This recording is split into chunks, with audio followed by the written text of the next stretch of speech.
Roger, why is it that people don't take cybersecurity security seriously?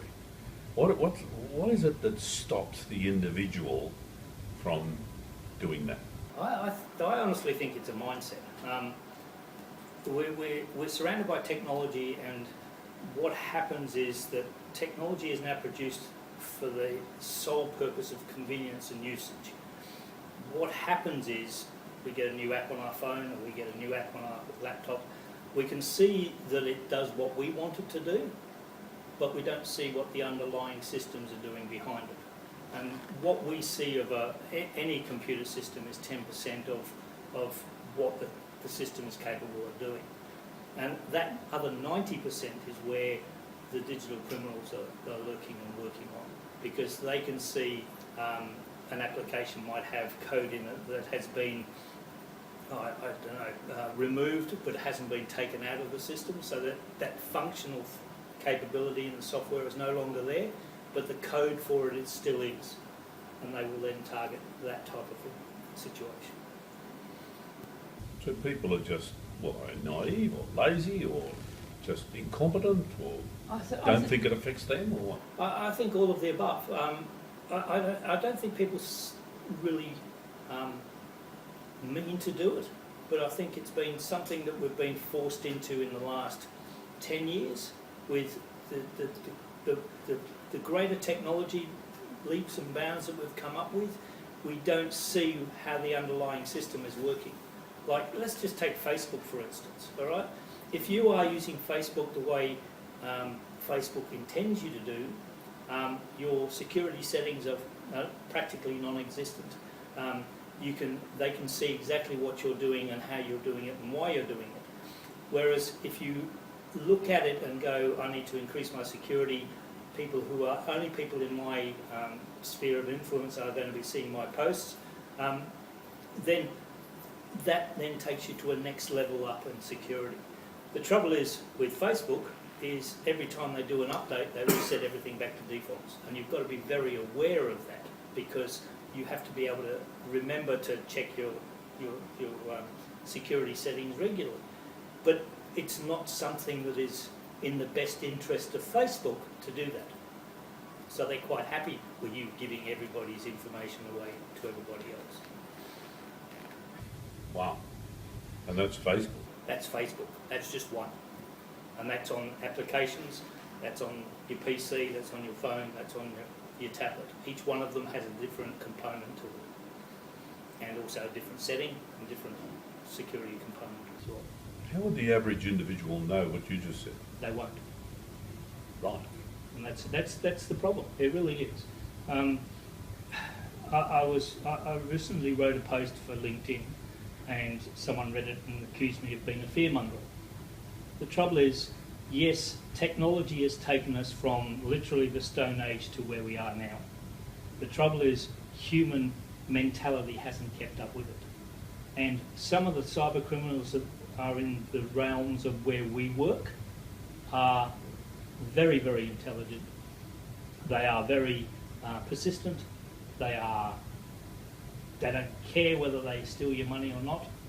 Whereas previously, if you were walking down the street and they got mugged, you knew that you'd been mugged. You knew you'd had things stolen. You had a break-in, the same thing. You knew something had been stolen. The digital world, you can go 200, 300 days without knowing you've been hacked. And that's the difference between what's going on at the moment. I'm not fear-mongering. I really am scared of what is happening in the world.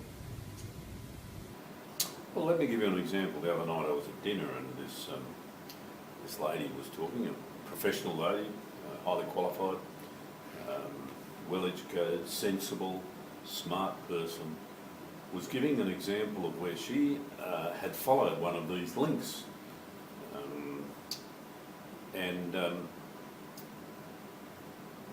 She was interrupted in what she was doing. And she came back and she thought, hang on, what am I doing this for? And got out of it. So she wasn't a Nigerian scam, it was something where she was giving things away to the wrong people. What could have happened in those circumstances if she had proceeded? Most of the malware or the phishing email that we get is automatically generated by systems that are run by the cybercriminal gangs. That those emails are usually we can usually pick them because they have bad spelling or they have bad grammar or something is just wrong about the email itself. They're quite often just illogical, aren't they? Yes. You know what I mean? Sometimes they get illogical, but the newest backs that have been coming through in the last 3 months have got around the spelling mistakes. The grammar is accurate for an Australian. And on top of that, if you're sending an email from the ANZ Bank that's got American in it, then that grammar component is going to make people prick up their ears and probably not click on the link. But if you do click on the link, you will either be taken to a website that looks exactly like the bank site with exactly the same places like login details, pop-ups, the whole bit, or you will be asked to install an application onto your PC. Either one, they are after your information and they are after your access to either money or access to your technology. So if you did click on one of these links Panic. and then clicked off it, is that too late? It's too late.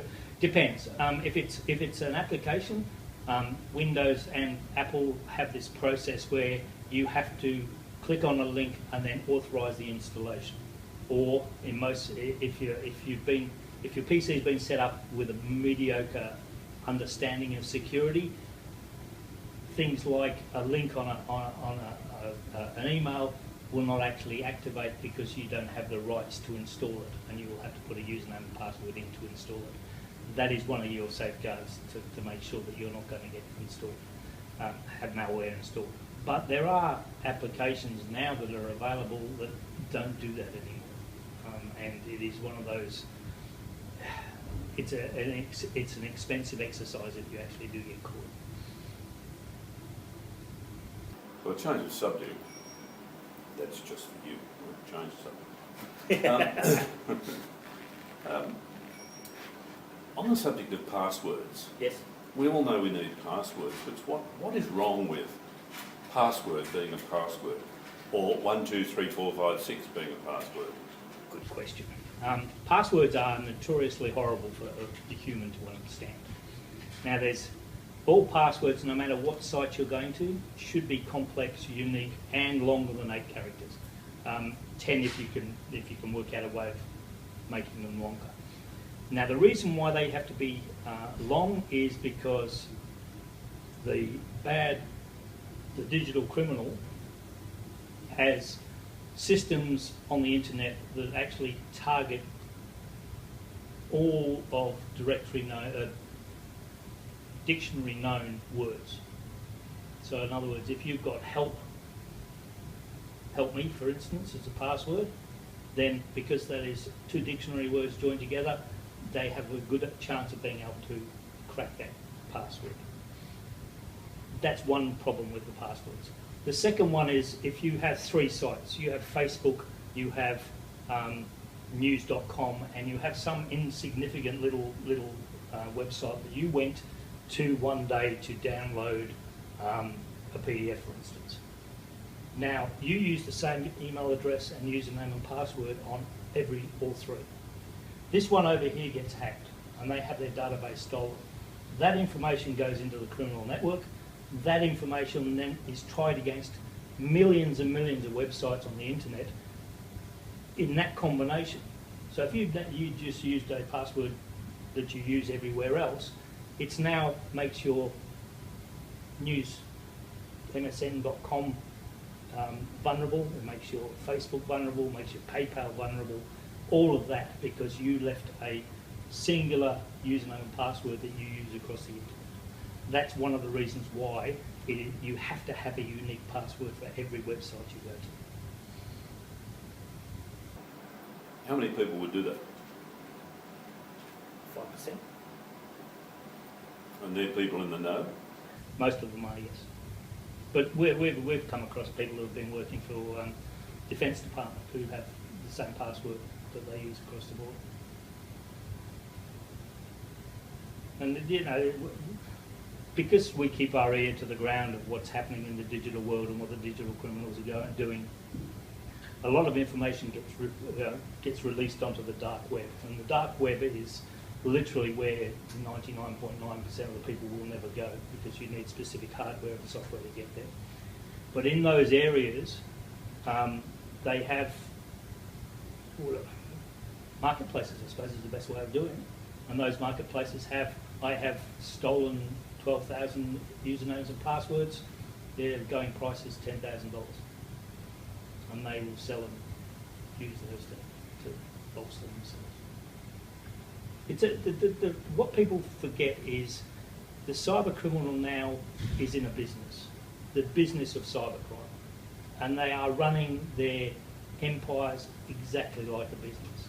So if I can buy 20,000 usernames and passwords for $100, I will go off and do that, because I've got a very good chance of being able to increase the spending by cracking those 10,000 people. And that's what the problem is.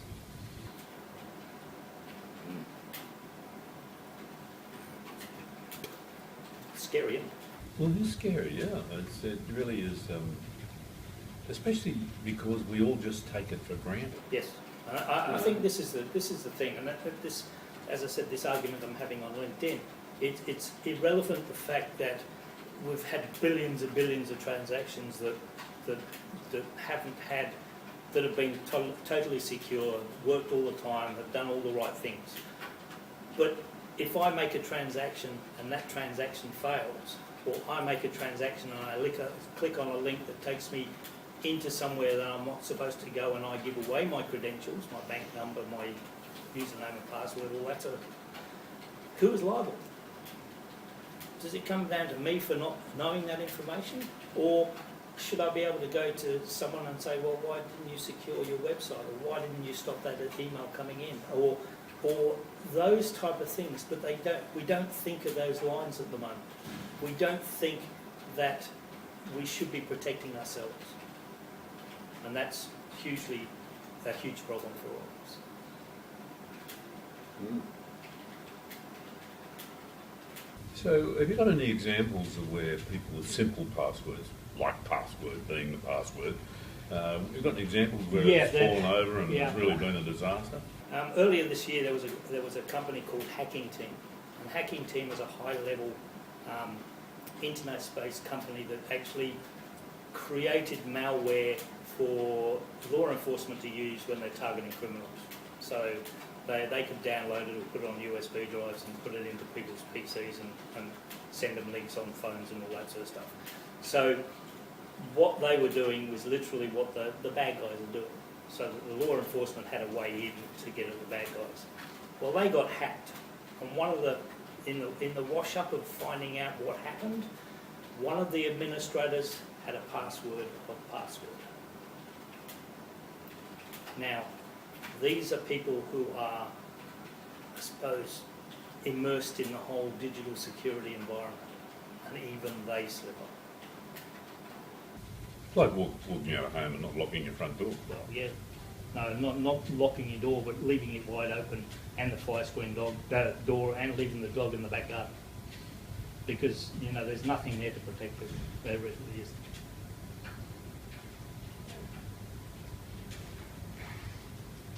That's just terrible. It's terrible. It's as I said, it's a case of people don't focus on. They focus on the convenience, and they focus on the simplicity. They don't see the underlying requirements to make all this work. And the cyber criminals they're not super intelligent. Some of them are, but they are using automated systems. There was a news article recently, like yesterday, about a 9-year-old Indian boy who is a qualified hacker. A 9-year-old. Now runs his own company, started it with seed money from hacking. What do you do about that? Call people like you, I presume. I hope so. And if people do call you, you'd be able to assist them, right? Yes, we'd always will. And of course, like any business person, you'd have a fee to do that. Yes. Got any broad approach as to how you would approach, how you would help a person, an individual that's got a problem? We've got a number of programs that we implement for helping small business. We're more focused on small and medium business and not-for-profit organisations because they really do need the help that we offer. We're not going to sell them a framework or a system that is going to cost them an arm and a leg and 20% of their revenue. What we are going to do is build a system around what they do. To do that, yes, it costs money, but it's not as exorbitant as what people think. So for a couple of $100, the average individual will be able to have their systems assessed? Yes. We're actually just about to launch a program for that we're calling Buy Me a Cup of Coffee. And what we will do is literally sit down and have a conversation about what you do, how you do it, what systems you've got in place, and if you have the requirement to take it to another level. We're not going to tell you that you just spent $30,000 on all this U-View hardware, that you have to go throw it all away and replace it, because that's not our role. But what we are going to say is, yes, you've bought $30,000 worth of hardware, but have you upgraded your policies around that hardware? Are you using the hardware to enforce your internet policies? Have you got a backup and disaster recovery and business continuity system in place? And if you have you tested it? What do you do with it? Where's the data being stored? All of that information is information that people really forget about until someone comes along and says, have you done this? Well, that's our job, is to say, have you done this? So people can contact you via the website? Yes, we've got a number of websites. If you go to rniconsulting.com.au, all the other websites are on there. We've got a blog site that we use as well, usually articles, videos, audios, anything about cyber security and digital security. So are you suggesting this is really a personal responsibility? Yes, I believe it is. Even to a business level, if we have